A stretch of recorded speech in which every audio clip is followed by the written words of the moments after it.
Hey guys, Real111T.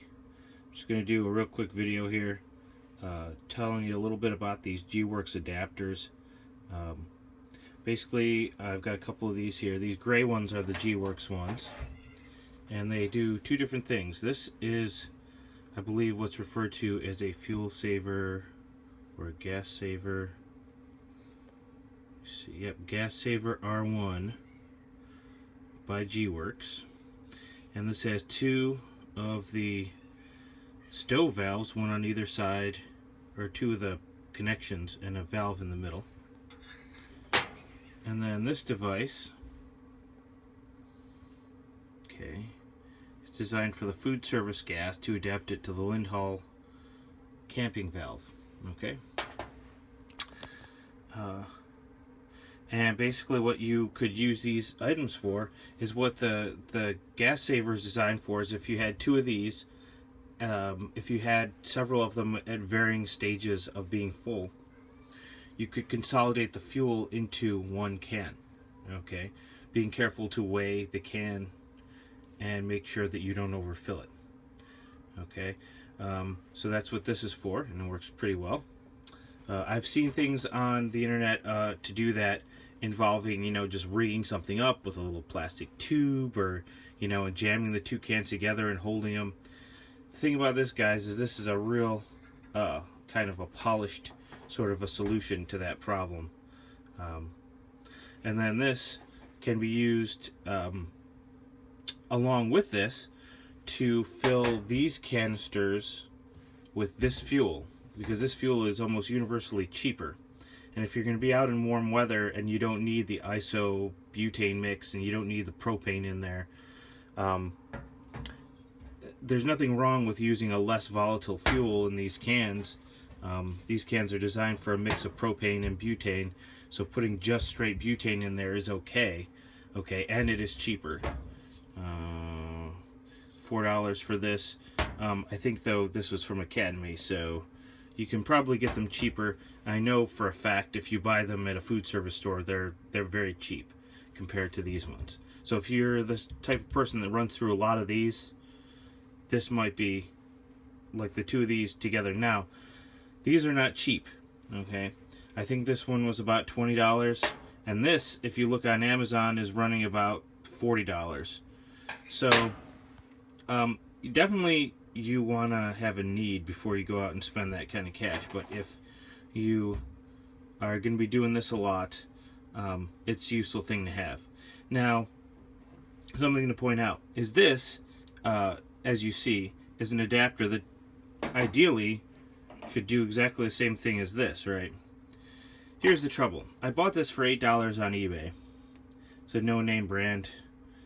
And whenever I used it the first time, I really felt like I was taking my life in my hands. There was a lot of play in it. It was real sloppy. I did not like this at all. The thing about this for $20 is that it's rock solid. And it seems like it works perfectly functionally. And I'm not worried about fuel squirting out into my stove or anything like that. This is a very high quality made product. G-Works outdoor adapter.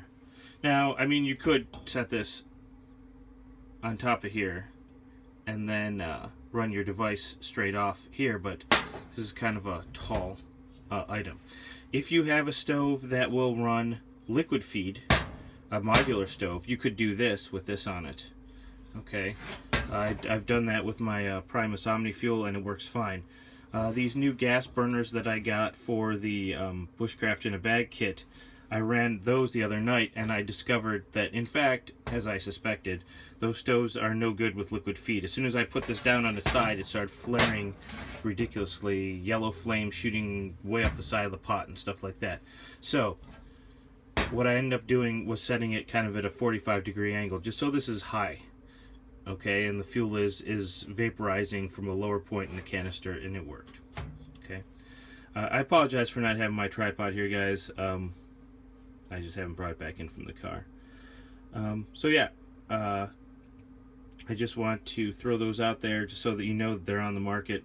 If you have a need for them, then obviously they're something that might be useful to you.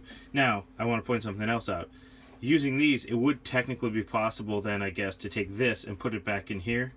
I don't recommend that. These cans aren't designed for it, and although they seem pretty rugged, I wouldn't put propane into this can.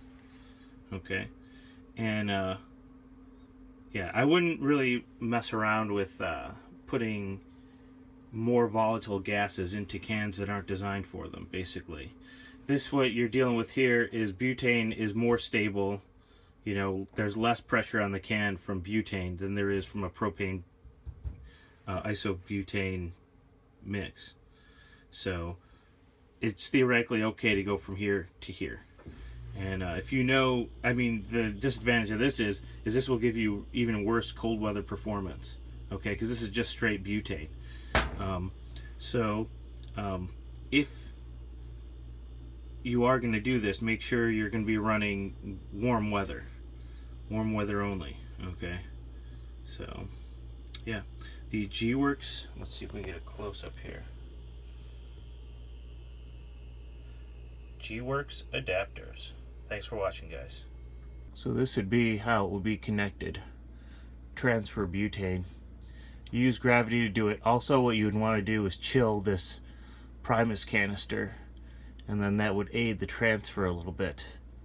But like I said, you do it and you disconnect the bottom one and weigh it and do it a little bit more, just in little spurts until you get it up to the right weight, taking into account the tare weight of the canister. So, yep, thanks for watching.